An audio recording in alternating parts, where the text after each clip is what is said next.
we are live. So, welcome to episode 289 of An American Werewolf. I am Michael Park, the American Werewolf. In the house tonight, we got Rotoscoped Bill. He says, I am definitely a free will guy. Nice to see you. Thank you. Thank you for having me. Feel free at any time to go caffeinate yourself. I don't want you, and I shouldn't have had all those whiskeys. All those, all that cough syrup. And we've got down here at the center bottom, we got John K. Alvarez. He says, a dream within a dream. Very nice. Are the light switches working, John? I can't find any. You can't find any. So I figured we must be in a dream now. That's a suitable answer. I remember going to see Christopher Nolan's Inception and telling a friend of mine that it's sort of like it made The Matrix look like I don't know what, sort of trite by comparison. But I mean, 7 years before that, Richard Linklater crafted his own film about dreams and so many other things. In 2001, which Bill told me about, he's like, you got to see this movie. And so I did, and I've owned a copy ever since, and I'm talking about Waking Life. We're going to hold off on the intros for now, but I see Bill's got a copy there. It doesn't really stream anywhere. You have to purchase it on the streaming services. That figures. Yeah. It's not. It's difficult to put your face. It sort of boggles my brain that more people don't talk about this film, but nobody ever seems to. Nobody ever seems to talk about Waking Life. They talk about Dazed and Confused, or they'll talk about the Before trilogy, or they'll talk about Boyhood, or the Newton movie he made with Matthew McConaughey about the train robber, so on and so forth, but no one talks about this film. So let's look at a couple of behind-the-scenes things here, and it says Rotoscope Innovation. And here we go. It says the entire film was shot on digital video and live action over just 3 weeks in 2000, then animated over by a team of about 30 animators using a custom rotoscoping software called Photoshop, developed specifically for the film by art director Bob Sebastian. Each animator was given freedom to interpret the footage in their own style, which is why the visual look constantly shifts and feels dreamlike. And it certainly does. I just saw this for the first time probably in 10 years, for the purposes of talking about this. And I was struck by how in each segment, the animation style seems to change. It's a super low budget, costs roughly $2 million. Linklater paid the animators a flat fee per minute of finished footage rather than hourly wages, which kept costs down, but also meant some animators made very little, as low as $50 to $100 per minute in some cases. I wish someone would pay me $100 per minute. Wiley Wiggins as the everyman protagonist. Wiley, the kid from Dazed and Confused, was basically playing a version of Linklater himself.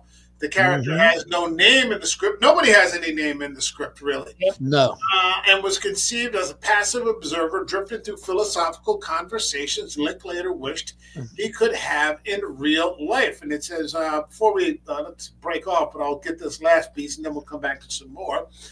Linklater recruited real philosophers, professors, and Austin eccentrics to essentially play themselves. Some monologues were scripted, but many were one-take rants that Linklater captured on mini DV and later decided to animate. Let's go with the rotoscoped Bill. What's your initial interpretation of this film now, almost 25 years later? Man, I can't remember what the circumstances was when I first saw it, because I know I didn't see it in a theater. Because this thing came out like maybe 3 weeks after 9/11, and there was nobody was going to the movies. No one gave a shit. We were all depressed and stuff. But it was a few months later. I can't remember if it was on cable or if I rented it. It was a Blockbuster night. But I remember sitting on my couch watching it with my wife and just my jaw dropping and how good this movie was. And I told everybody I could think of, you got to watch this movie. This movie is fantastic. I guess that seed found some purchase with you. I looked at it like almost a sequel to Slacker, which is one of my very, very favorite movies by him. And I always saw it as being the dream that the opening scene character, which is Linklater himself on the bus, was having while he was driving into Austin. And the first vignette in Slacker is he talks about this dream that he had. So I always from day one was like, oh, that must be him telling us what that dream was as he was rolling into Austin at sunrise at the beginning of Slacker. It's just really, really fantastic. I mean, you can't say there's 36 different stories or 36 different, chunks of philosophies in there. And, it's all, I like it because I don't have the time to sit and read book after book after book to try and interpret it. I like seeing these things play out in front of me. It's like historical fiction. You can read all the dates and the facts and the numbers, but when you see it play out in real life, in real time, it really makes a purchase for me a lot more than just sitting and reading a book, even though reading the book's great. Okay. John K. Alvarez, a dream within a dream. No light switches in his house, but he seems to be well lit. What do you got for it? What did you think? Have you seen it? Was this the first time? This was my first time seeing it. I'm very tardy. I'm very tardy to the party on this one. Okay. And I got to admit, because when you were saying before, people don't have a hard time talking about it. When it comes to like a film like this, I think it's not that people have a hard time talking about it. I think they're concerned that if they start talking about it and no one else has seen it, they're going to get ostracized real quick. Because people are like, what are you talking about? Like when Bill was doing his speech in the beginning, in the introduction, I honestly said if he did that 2 weeks ago and I didn't see it, I'd be like, what the hell are you talking about? Yeah. But after seeing it, I'm like, oh, I get it. When I had just graduated college, I finally got to see My Dinner with Andre.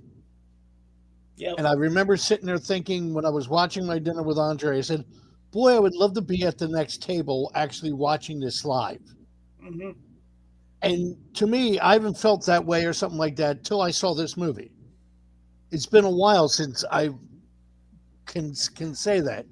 He's going through these dreams and listening to these philosophers, which was a great way of talking about different sense of what reality was. Yep.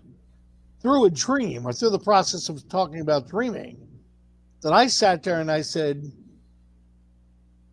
this is an amazing film. I can see what Bill's talking about. I didn't realize it was right after September 11th, because I honestly think people should have seen it after that to help. It's like the one guy said on the train. He goes, I'm just trying to tell people it's okay to dream again. Yeah. Type deal. Yeah. And I really did. I dug that.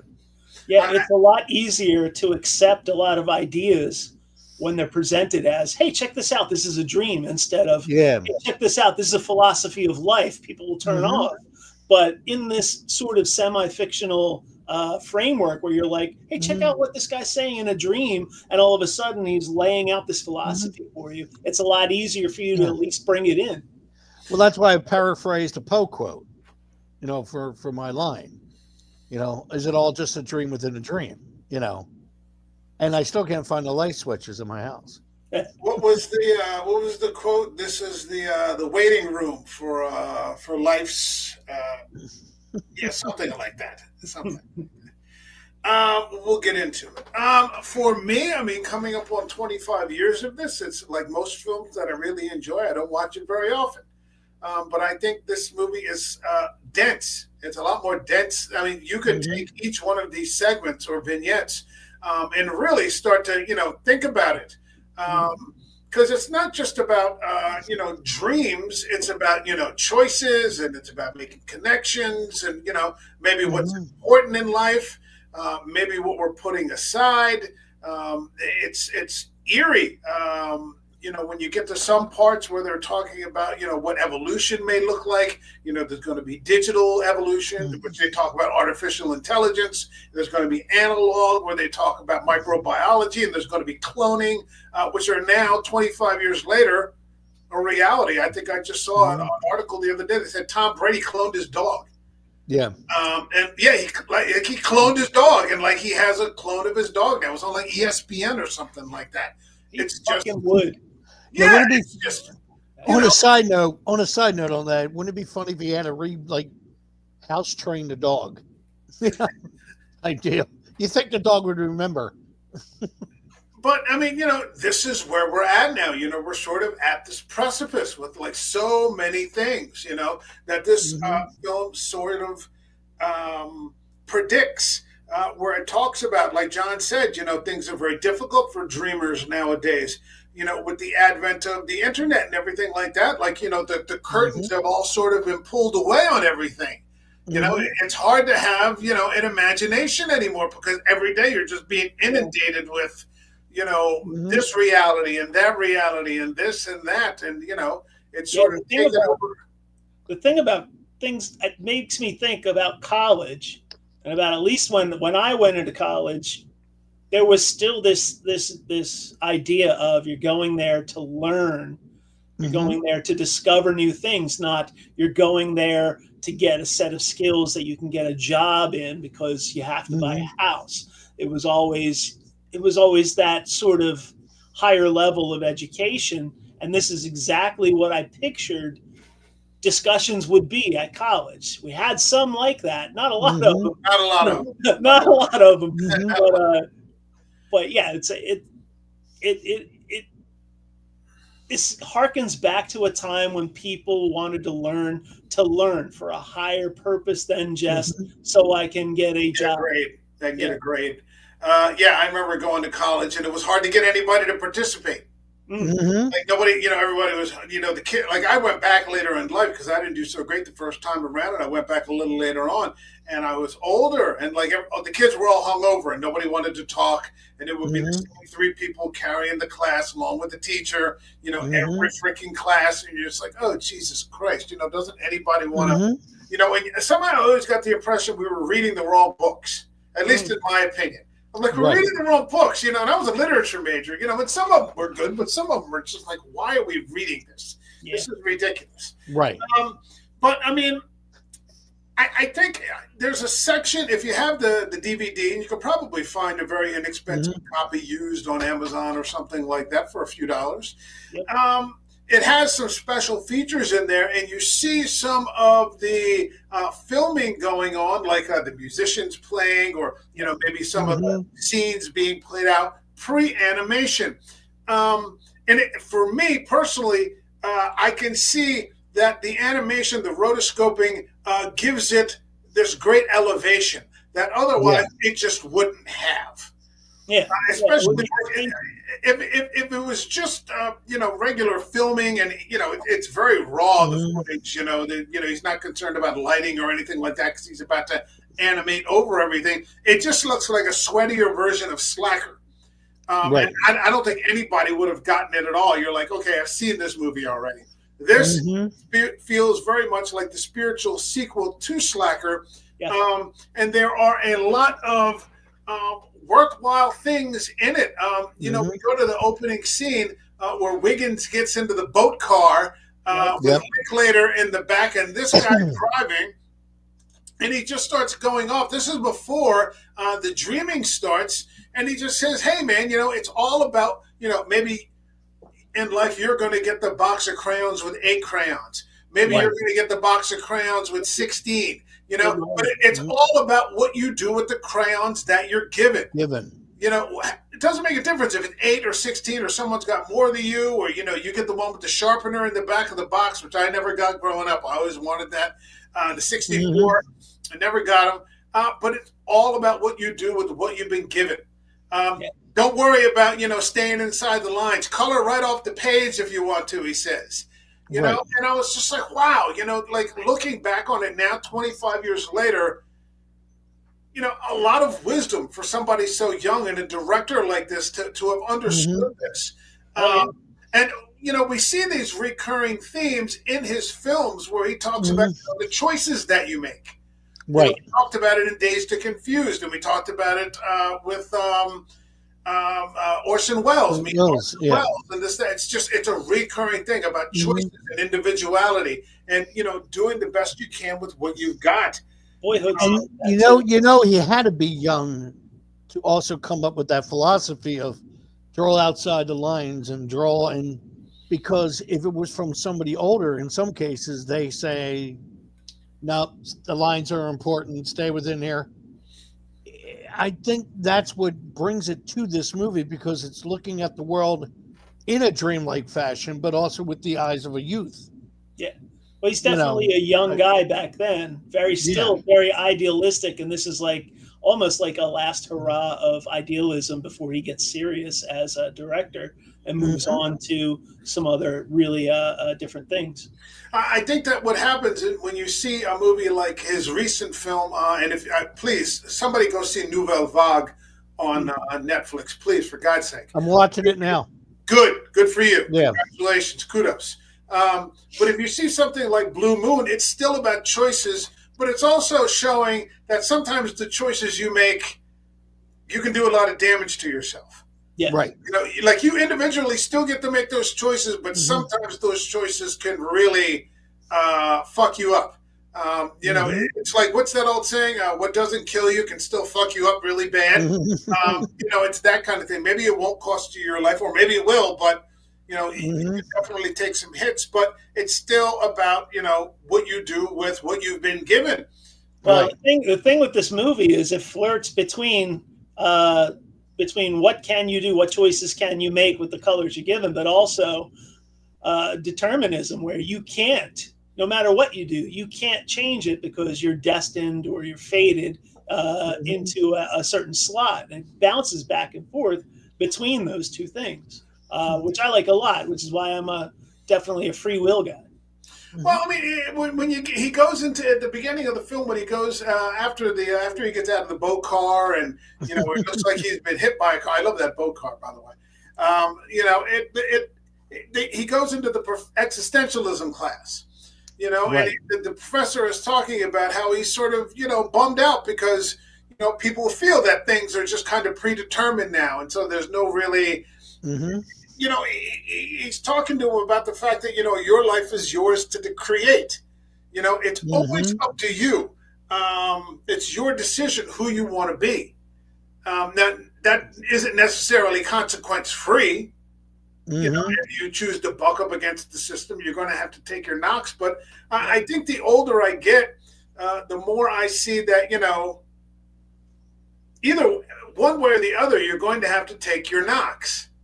You might as well, and no one's done it perfectly, you might as well pick what you want to do. Exactly. You might as well follow your dream. Yeah, follow your dream, to the best of your ability, and just see what happens. Exactly. It's yeah. I also love the fact how with the philosophy that was being mixed in, it wasn't thematic. It wasn't like they were saying the same thing, just with a different philosopher's voice. It was the way they came at it. And basically, like, you get barraged, as Bill was saying, sometimes in college when you get different teachers teaching you this, or as you put it, Michael, why am I reading this? Well, it's he was starting to make the choices. The main character was starting to, this is who I'm willing to listen to. This is who I wasn't going to listen to. I thought one of the coolest guys in the movie was the guy who was on the telephone pole. Oh. I loved him, because when he said, do you need a handle timer? And he looked down and he goes, no, I can get down. Yeah, and in my head, I'm going, yeah, you either climb down, you're going to fall. One or the other. At some point, you're going from, Wiley's in a dream, and then he realizes he is in a dream, and then he encounters the guy who teaches him how to lucid dream, where Mm-hmm. you realize that you are dreaming and now you have control over your destiny, where most dreams are just you're stuck in a situation, what's going to happen? See, There's always that progression. This is what I wanted to bring up. What I was saying, I said I was going to save it until we got on the show. I don't remember. I'm like Bruce Willis in Pulp Fiction. I never remember my dreams. Mm-hmm. Like every once in a while, I'll have something that doesn't feel like a dream, which is a whole other conversation.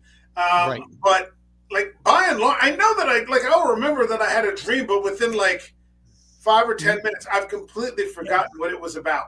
Yeah. I never, like 90% of my dreams, I just don't remember. I never remember the plot. I remember the setting. I'll remember like, oh, I was at this place or that place. Every 10 months or so, I wind up having a radio dream where I'm at some radio station, either an old job or, old college radio station. And I'm desperately trying to do what I need to do. But just like in this movie, can't read. You can't read anything in a dream. You can't find music. You can't find what you need. You can't find the commercial. So I'm always stuck in this situation where I can't find what I need to do what I need to do to keep this thing rolling. And it's the same as when that scene where he's trying to read the clock. Yeah. Oh God, I'm the exact opposite. I remember all my dreams down to detail. Damn. Like I've actually even written about some of the stuff that I've dreamed about and turned them into stories. But a lot of the times it's like, or if I'm involved in a show, 2 or 3 days before opening, I will have a dream about the show in good, bad, or indifference. They used to call it the actor's nightmare because, it's going on stage and not remembering your lines or something to that effect. But I've always remembered having a dream, and I've always said it was because I was encouraged to dream when I was younger by parents and what have you. My mother used to always say, if you're dreaming, write it down so you remember, because she wanted me to be a writer. Yeah, that's definitely before I realized I wanted to be a writer. Yeah. And that's one of the things I like. You do have to train it. Yeah. I started to keep a notebook by my bed, and I think I did that once or twice. But then I didn't stick with it. Like I just didn't stick with it. That stuff is fleeting, man. I woke up from a dream once where I had written an entire awesome song, every part, every lyric, every vocal harmony, and I woke up going, holy shit, I got to remember this. And the more I tried to remember it, the more it just ran away from me. It slips through your fingers. It's like sand slipping through your fingers. Yeah. So, I mean, he also expresses a lot of frustration, too. And you get that guy who just says, the guy who sets himself on fire because he's just so frustrated because, like, man seems to thrive on chaos. He seems to need it. He's not okay with being at peace. In life, you're not offered any real choices, or society really doesn't offer any choices. Every once in a while, you get to vote. And your vote doesn't really count for anything. So, he's like, you get the puppet on the left, or do I want the puppet on the right? It's like, it's just an exercise. Like we're just going through a series of exercises in society. And he says, let my own lack of a voice be heard. Right. And it's so true, because no one paid attention to them dying there. Yeah. Yep. Just like that airman, was it 2 years ago, lit himself on fire to free Palestine, and no one really gave a shit after 2 days. Yeah. If it made that much of an impact, I think people laughed at him. People just laughed at him. They were just like, "What an idiot!" This, that, or the other. What are you doing? And it didn't have the impact that he thought. It's very increasingly. I mean, 25 years since this to have any singular voice count for something. Which I think is why, especially in the age of the internet, people are just going to increasingly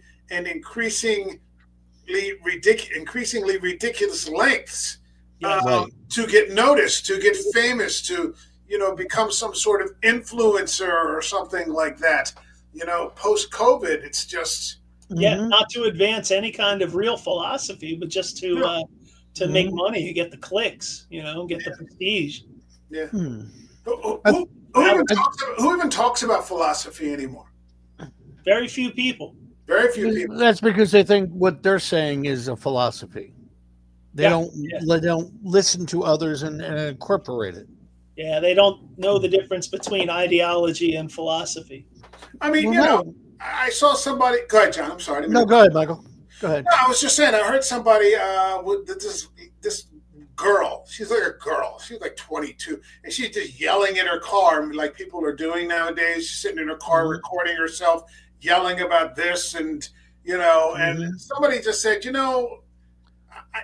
they said, like C.S. Lewis used to call this chronological snobbery, where you looked backwards at people and you said, these people were idiots and, we're better than they are now.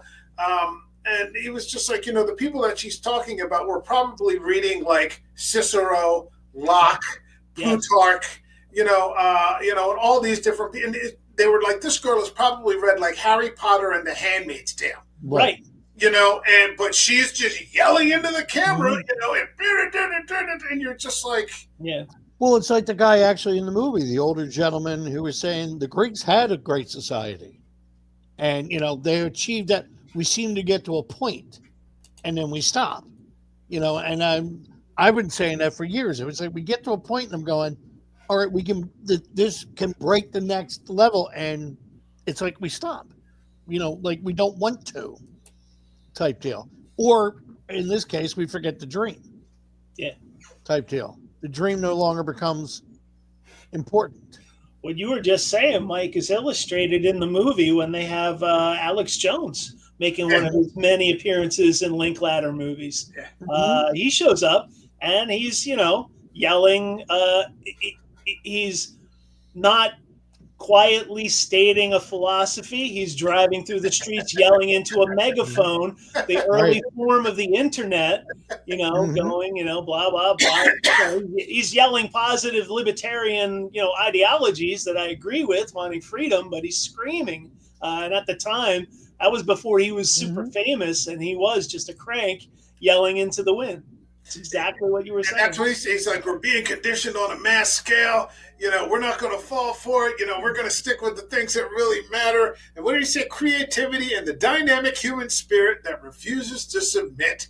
So 25 years ago, there he was out there before the gay frogs, talking about. I preferred the weapon giveaway program from Slacker, which he's in the same car doing the same thing, but he's like, I get straight razors, brick bats, guns, fucking I want to see us slice them up, dice them up. Yeah. It was one of my favorite scenes from that movie. So we also get like Julie Delpy. There's only the only two real celebrities are in there are Julie Delpy and Ethan Hawke and Adam Goldberg. Oh, Adam Goldberg is in there. Adam Goldberg. That's true too. And so that it says that was a precursor. So the cafe conversation from the first movie and the Before trilogy from like '94 is a direct precursor to Before Sunset. And Linklater shot it specifically because he and the actors wanted to revisit those two characters, and it ended up planting the seed for the entire trilogy. Like it was just going to be one movie, and hey, I'm going to bring them back because that was within certain circles that was a big film. And, my fans are going to appreciate seeing these two again, and they're like, well, okay, maybe we can make another movie, and he went on making two more. Yep. Right. Because for Linklater, time just seems to be a fucking construct. Isn't he making a fourth one? They said that they were working on it, and there's something. I saw a video with Julie Delpy the other day, and she said it was just going to be like where she dies, like she has cancer, like that's how it ends up. Yeah. And she's like, she didn't feel that was a good, like for her role. She's like, yeah, that doesn't work for me. So like everyone's. I think John, I was talking to John about it, like he waited 12 years so Ethan Hawke could play that guy, Lorenz Hart in Blue Moon. And he's just like, Hawke was just like, directors won't wait 20 minutes. Like if you're not old enough, they'll find somebody else. He waited 12 years for him to specifically get old enough to play this role. So hell, neither will studios. Yes. They won't if they think it's a good idea. Well, then we'll get Hugh Jackman. Yeah. Or Oscar Isaac. Somebody like that to fit the part. So it's been 12 years since the last movie. So, I mean, he could come back in another 10 years after this if they're still with us and, come back with another one. Exactly. The original, go ahead. This movie, I was going to say, before we move off of philosophy, this movie always reminds me of the one that came out later with Marky Mark called I Heart Huckabees that does almost the same thing. It tries to throw philosophy at you through this weird construct of a comedy, and people got pretty pissed off and turned off of that movie. But that's another one of those movies where I sat there going, this is amazing. If people would sit down and listen to what they're actually saying, you would actually like it. I think for a lot of people, for the casual, shall we say, I don't like people using that word necessarily, but for the normie, they probably wouldn't get it. They wouldn't get past the animation. Like you have to have an attention span. You have to have a willingness and an openness when you watch this film to really let it prove its point and do what it's supposed to do. Hold on a second. Just last thing. It almost starred Winona Ryder. It said early on, Linklater considered having a bigger name float through the dream, but ultimately decided the total anonymity for the main character worked better. Which I agree. Yeah, probably. What's your favorite? And anybody got a favorite segment? Yes. Go right ahead, Bill. The holy moment. Okay. Forever, for 25 years, that's always been my favorite sort of discussion and just the whole discussion of having a holy moment, how film is capturing God making the world happen in this moment, but the people on the screen are pretending to be in a different reality, even though the film is picking up the real reality. And it's all about capturing a moment. And then they try to have a holy moment and they turn into clouds or whatever. And the guy bailed. Yeah. And he's like, yeah, I almost had it. I was there for a second, but then you started thinking about it. He started thinking about it. Yeah. Because it's so hard to do. It's something that I've noticed in playing music. That happens a lot when you can stop thinking and you're just doing the thing. The second you go, oh, this is awesome, it all falls apart. That's right. The second you start thinking or being aware of what you're doing in that moment, it's never as good. But you have those moments where for however long it is, 10 seconds, 5 seconds, it's you are on cloud 9 and then it all goes away. But that's always been my favorite segment. I always liked that part where he says, when you stop to think about it, like every moment is holy. Right. But then if you really started to realize that and like live in that, he's like, you start crying, because it would just overwhelm you. So, you sort of have this detachment, that is sort of both a positive and a minus. And it reminds me of something as Catholics. I'll say this to you two, to the both of you. I remember Father Anthony once said that he said a Jewish man asked him, what the Mass really meant. And he told him what he meant. And the Jewish man said to him, I'll never forget this. He said, if I actually believed that, he goes, I would crawl to the altar like on my hands and knees. Yeah. There was a saint I was thinking of earlier. I can't remember who it is. I keep thinking John Newman, but it's not. But he said, if we realize the enormity of the Eucharist and what's happening on the altar, you would fall on your face every single time. But we have this weird ego thing that keeps us moving through time and space and doesn't allow us to fall apart. And that holy moment thing is almost like you're allowing yourself to feel what's there all the time and getting rid of that ego. John, let me just say this real quick, and then I'll get to John because I want to hear what your favorite segment was too. There's a scene at the end where he's talking to Linklater, and he's talking about that Philip K. Dick believed in Gnosticism, and that there's this thing trying to separate you from the reality, of the holy moment. That God is immanent, that there's Dimmerge, or, the demon in Gnosticism, that sort of thing. So, maybe it is, influenced through your ego, where, you don't have a willingness to, what good would that do if we were all just sitting around crying 24/7, like the book of Marjorie Kemp? I get it. John, what was your favorite in the film? It was... Well, I did mention the one part that was my favorite, the guy coming out of the train and saying, "Are you a dreamer?" Okay. That was one. But then, and it's funny because by talking about it, I keep realizing the spiritual nature that's happening in this movie was when the guy was talking and saying that we could go to heaven at any time we choose not to by dreaming. I really like that because he's saying if heaven's there and everything else, and God's saying come in, Yeah. and we're like, I'll be there in a minute. Yeah. No, not yet. Not yet. Not yet. Not yet. And Not yet. I remember thinking, you know what? That's a lot truer than I would realize when I was younger. Yeah.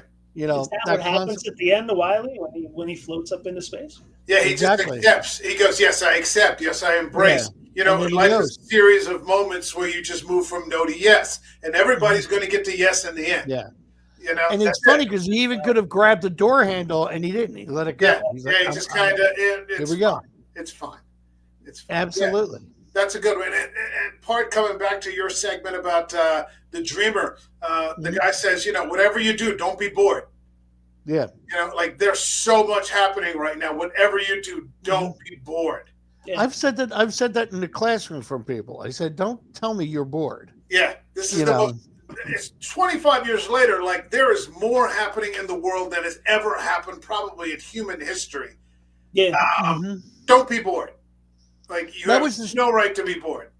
When I was teaching acting classes for that, because there's a lot of the stuff that was happening here, I would try to engage their imagination. And I was told by several students that they were told to turn off their imagination, to go through moments like this and moments like, and I turned around and said, you should actually use your imagination when you can, as much as you can.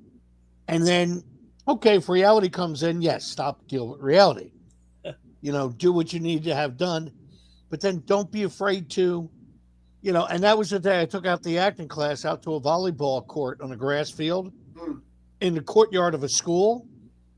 And I gave them a volleyball and I had them, get the feel of it and everything else. Then I took the volleyball away and said, okay, play a game. And they said, give us the ball. I said, no, play a game. I had security coming out asking what was going on. But the problem was, if you look, all the students were lining up around the windows because they were out there and they were diving like they were, But I said, it's a simple thing sometimes. It's all right to use your imagination because there's so much, and that's what I said, there's so much happening right now around you. And you're at that age, I said, because at that time I was late 40s, turning 50. And I said, I'm the old guy, and I still use it. Don't be afraid to every now and then go click, hit your light switch. As ever, there's just a huge counterculture or, sort of anti-narrative statement like running all through this.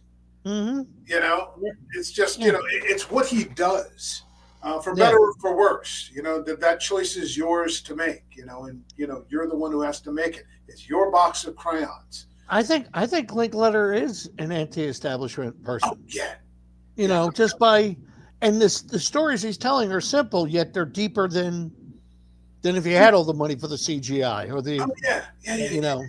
I mean, we've covered 4. With Last Flag Flying, that was definitely anti-establishment. Oh God, yeah. Through the lens of the Vietnam and the Iraq War. Then we did Dazed and Confused. That was anti-establishment through the life of like high schoolers, in locals, in a town, and what everybody wanted for your life. And then we've done Me and Orson Welles. Whether it was Wells rebelling or people trying to fight Wells, trying to make your own decision, but then this sort of hierarchy, and now this. Don't forget Scanner Darkly, too. Yeah. When he chose that Philip K. Dick book, that perfectly sums up his anti-establishment. Yeah. Yeah. What became of the drug war?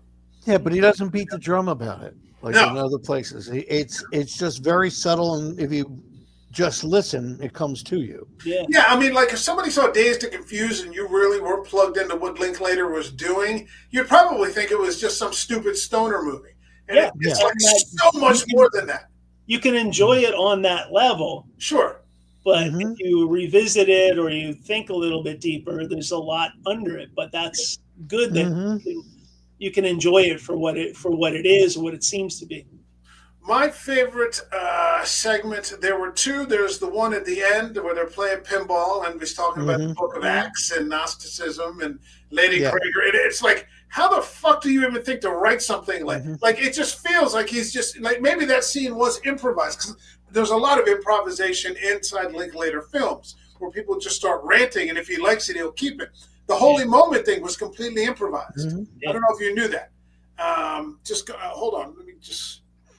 the long Andre Bazin inspired speech by Kabe Zahedi and the poet David Jewell about cinema as captured holy moments was completely improvised on the spot. Linklater loved it so much he built an entire animated sequence around it. So just having a moment. Yeah, just having a lot of caffeine, and this is what came out of it. That sort of thing. But my favorite philosophy always was just sitting around, either drinking absinthe or drinking a lot of coffee and just talking to each other. Well, that's one of the themes, the connection. Making the connection, and it isn't even one of my favorite scenes, but when he runs into that girl with the spinning red hair, and she's like, I don't want to be an ant. Like I want to see you, I want you to see me, I don't want to pass people by and like, hey, maybe we could strike up a conversation or something like that. Somebody mentioned something the other day, like you go to the gym now, and everybody's just got their headphones on. Yeah. Everybody's staring at their phone. Nobody talks to anybody. If you make eye contact with somebody, people don't know what to do. This sort of thing. And gyms used to be like a community. Yes. Oh, yeah. It used to, if you didn't show up for it, where the fuck did where's this guy or where's she at? This and the other. People used to talk. There were no headphones. You would be playing WZXL, really loud over the, the speaker. And, that would, but now, we're isolated as a society, sure. Yeah, there's a muzak, sort of coming out over the loudspeaker, but nobody's listening because they've got their headphones on and everybody's listening to their own thing. And just nobody talks. It really has turned into an ant colony. It really kind of has. All right, but it depends on what podcast you're listening to on your headphones, though. Yeah, I suppose that's true. My favorite was the film school.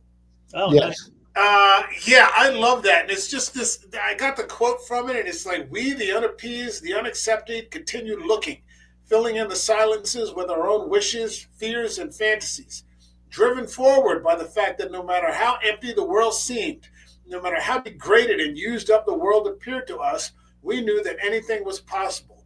And given the right circumstances, a new world was just as likely as an old one. And, you just got people rocking out on the stage and some guy like running down a cliff. And it's just, it's fucking great. It's great. It's great. It's a great script. Yeah. It's a great script. I mean, to just, to be able to write these sort of streams and improvs and, to grab this little piece here and that there. Even the bit with Lewis Black where he just turns around and says, I'm trying to remember which philosopher it was. You know what he said before he died? Just sweeping off the floor. Yeah, Kierkegaard. And it was funny because when I saw in the credits that was Lewis Black, and I'm like, it wasn't one of his rants or screaming or that he's known for. Yeah. But it was just so damn casual. Yeah. Almost an over the shoulder comment. I love that. He keeps it that simple. Another conversational, I should say. Another vignette that I always go back to is you remember the guy in Slackers bumming a ride from the junkyard into town, and they try to video him. He plays the prisoner in the cell, talking about how he's going to get revenge on everybody. And when you're talking about where's heaven, you can always get to heaven. You just have to say yes. I always think about this guy being a demon, just someone who is absolutely not going to say yes at any time. And there he is stuck in this little prison. He's all red. He's talking about vengeance and speaking all this hate. It's like the total opposite of where he's trying to push Wiley to. Mm-hmm. Well, at least Wiley wasn't doing the head thing or the face, that sort of. Yeah, he doesn't do that like he did in Dazed and Confused. Yeah. So, there is a little bit of progress there. Well, wait. It was animation. They could have drawn it out. That's true. They could have edited it out. But, you get to the final scene where he starts, because there is a sequence where he starts to believe that he's dead. And that gets a little scary. For him, you can see he's starting to get a little scared here because this is going on too long, and you get weird people saying things to him. As the pattern gets more intricate and subtle, being swept along is no longer enough. And like Kierkegaard's final words were "sweep me up" and this, that, and the other. But again, this recurring thing with Linklater is just God is imminent, and God is coming. And, there are all these sorts of distractions that are, there to, take us away from remembering that. Fantastic piece of filmmaking. Yep. Fantastic piece of filmmaking. First class. Is there anything in the last 25 years that even comes close to being this kind of philosophical sort of just vignettes, or just letting the audience sort of taste and dip its toes in this kind of thinking? I mean, I brought up I Heart Huckabees, and I know the Wachowskis tried to do it with Matrix 2, but they was just like pounding people over the head with first year undergrad philosophical bullshit. But I can't think of other movies that do it quite this way. The only thing that I can think of, like I said, that might deal with dreams at this level was Nolan's Inception, but that's more of an action. And there is some underlying philosophy there that you can get in there and make things happen, but it's not like this. No. Yeah, no, I'm talking about like a dialogue-driven sort of. You have to think, you have to pay attention, be a participant in the conversation, kind of, like Dinner with Andre, like you brought up, or it was Melvin Goes to Dinner with Bob Odenkirk. It's a really good movie. That's back years ago too. But I can't think of any that have really Coffee and Cigarettes was one. Oh, Coffee and Cigarettes, yeah. Coffee and Cigarettes was one. Yeah. And Jack White, the White Stripes were talking about Tesla. Yeah. I mean, even on a different schedule, because it was a different approach to it. If this was back in Christ, I think it was 91, 92, Jacob's Ladder. Yeah. Another where he was jumping in, but there was a philosophy questions as he was going back and forth. Yep. But it was done more of a horror. Horror. But it's still the same thing. There was the questioning of, and that's what a lot of the stuff here is. There is either a questioning or an acceptance that I feel. And I think that's what really made it work. I don't think if I saw this when I was younger, I would say, oh, that's neat. But seeing it older, I'm going, oh, this makes so much more sense. Yeah, it's the old saying that youth is wasted on the young. Right. Because it's like, there's so much more to get here but you have to have the context of experience to like appreciate it now, as opposed to 25 years ago. But I mean, it's just a rich tapestry of information and opinions that are out there. And hey, with your 8 crayons, what would you make of this? What would you do? Important to remember that, even though it is 25 years later, hey, it could still have 25 or 50 more to go. So what do you do with, your 8 crayons? What do you do at this time? What do you do with this time remaining? It's important. Because who else is going to do it for us? Right. Nobody. That's it. It's the concept of like, here's the blank page. What are you creating? Yeah, go right off the page, right outside the line if you want to. Exactly. All right. Is there anything about? I mean, we could go on, but is there any special segment you wanted to discuss that we didn't get into here? Can I mention one? Yeah, of course. The opening scene where it was the two kids playing that game. Oh, yeah.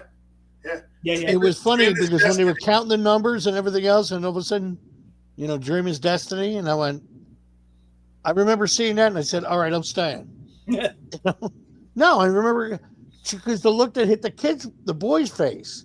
Yeah. When she said it to him was like she melted his brain. Yeah. Yeah, because he wasn't sure what she meant, but he wasn't running off screaming, "Mom!" Yeah, or it's stupid. Yeah, some girl is doing something. Yeah.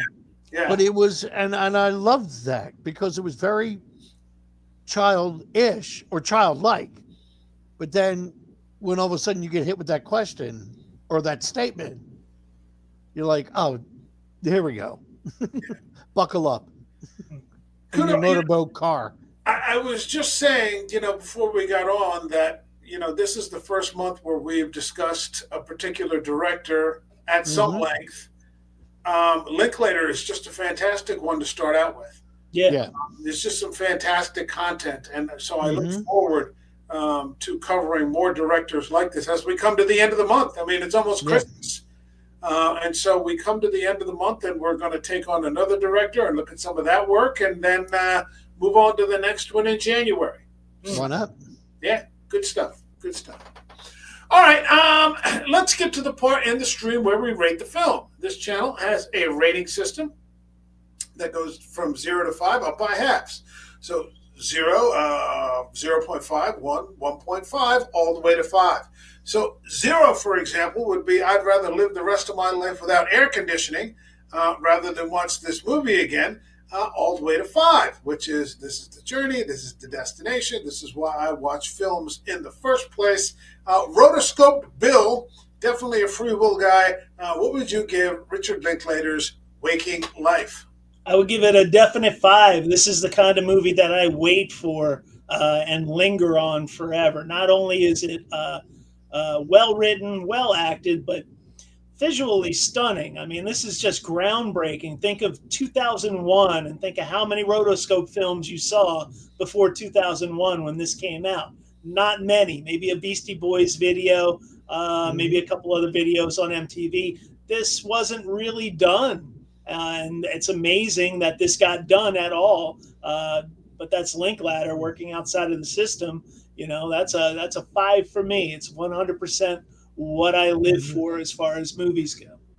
1, 2, 3, 4, 5. Okay, John K. Alvarez, what do you got for us here in The Dream Within a Dream? I'm not sure about all the ranking systems that you were talking about, but I will say this is the movie I dream of and not try to use the. So I'll give it a 5 only because even spinning off what Bill was saying about this, the way it was done, it was done so well. And it really does. It is, as you were getting into it more and more and more, like I said, being late to the party on this one, I want to see it again. I'm going to see it on a better copy than I saw it for this time. Yeah. And just sit and really take it in and things like that. I don't know if it's the destination, but it's a fun journey, on this one. It would be a much better world if this type of movie was making $800 million versus the last Jurassic Park film. Yeah. No, it'll probably star Robert Downey Jr. And that there's sort of a, I don't know, rebellious comfort in the fact that, his films are never going to be blockbusters. He doesn't make blockbusters. So when you see Nouvelle Vague, right, you're just going to be like, holy shit. And, Well, technically you could say it won't be financial blockbusters. Yeah. Critical success. And every time, like when I saw, when we covered Mia Orson Welles, and you look at the behind the scenes stuff and like all the people that they got in there, and they're like, we couldn't wait to work with Linklater, because some people are going to be like, okay, this guy's going to make a movie, it's not going to make $1 billion, I don't want to have anything to do with it. But the real people that study the craft, instead of necessarily wanting to be a star or just like, this is the guy to work with. Yeah, but look, even when we did Last Flag Flying. Yeah. Look at the people who worked with him. Yeah. Mm-hmm. Lawrence Fishburne and improvising his, Yeah. And even Carell saying, "I'll work for scale. Yeah. I want to work with you." Yeah. That's a cool thing, man. Yeah.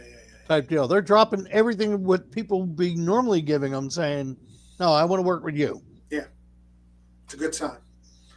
All right, John K. Alvarez, did you score 5? This 5? You went 5. Okay, I'm sorry. I got a little off track myself there. For me, I'm going with 5.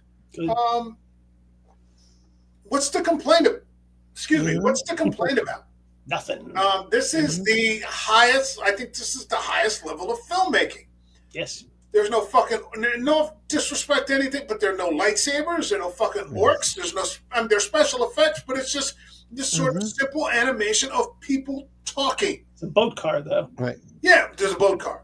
Well, that's the point. That's the only complaint I have. I don't have a boat car. I would love to have one of those. To drive around this neighborhood, that'd be fucking great. With a little flag, flying, honking the horn at people as you go past. Wearing a skipper hat. People in, hipping them to some philosophy. That's it. Yeah, hop in, man. Come on. Go down 2 blocks and then cut a right and then first left, and that's where you drop them off. And when I first saw that, and the guy says, "Why?" He's like, "Well, where's that?" And the guy just turns around and he goes, "I don't know. It's going to determine the rest of your life." And you're like, "What the fuck?" I remember he said that. He got all serious for a second. I don't know either. It's so funny. It's going to determine the course of the rest of your life. And sure enough, it did about 5 seconds later because he got hit by a fucking car. Absolutely. All right. Rotoscope Bill, plug something. I got nothing to plug. My surf band Soup Sandwich, we're practicing again after Thanksgiving. I don't know when we're going to have a gig. Who the hell knows? Okay. All right. Life is uncertain. Okay, John K. Alvarez, you got anything for us? Got nothing to plug. I did the like I said last week, I did the stuff for Cold Spring Village as the jolly old elf from the north. And it hasn't come out yet. When it comes out, I'll let you know and pass it along. I am thankful for good movies, though. Good movies and people who can talk about them. Happy Thanksgiving. Yeah. You know what? Happy Thanksgiving. Yeah, I'm certainly thankful for, guess what? Connection with people. And as Bill has said before, I'm not getting rich here monetizing this, but I get a chance to connect with friends and discuss film. And, I think if not for this, there probably wouldn't be this opportunity to do this, Yeah, exactly. There wouldn't be another format for this. So I certainly am thankful and a happy Thanksgiving to everyone. For this channel, we have finished up the month of November. It seems like just yesterday we were starting the summer of Kurosawa. Yeah. And, here we are. It's December. So for December, the next director is going to be Robert Zemeckis. And it's going to be a short month because of the Christmas and New Year's holiday. But we're going to cover 3 of Zemeckis' films, starting next week with Back to the Future, which is one of the all-time great films just in general, whether it be a comedy, a sci-fi, or just great films, probably on AFI Top 100. And after that, we're going to go with Contact, which I just love, based on the same name by Carl Sagan. That's right. And then after that, we're going to change the Christmas movie, which originally was going to be Jingle All the Way, which I do love that film with Arnold Schwarzenegger and Sinbad. And Phil Hartman, great Phil Hartman, who plays such scenes in that movie, trying to pick up Arnold's wife. He's just insufferable. We're going to go with Zemeckis' Polar Express. There you go. Which I have never had a chance to see, so I don't want any clues or anybody dropping any spoilers. If Darth Vader's in it, I don't want to know about it until I actually watch the film. How did you know? So that is what's going to happen for the month of December. And it's going to be 3 films, and then we're going to be off for Christmas and for New Year's, and come back sometime in January. All right. My thanks to Rotoscope Bill. Definitely still a free will guy. My thanks to John K. Alvarez, Dreaming Within That Dream. We will see you all in the next video. All right, take care, everyone. God bless you. Gobble, gobble.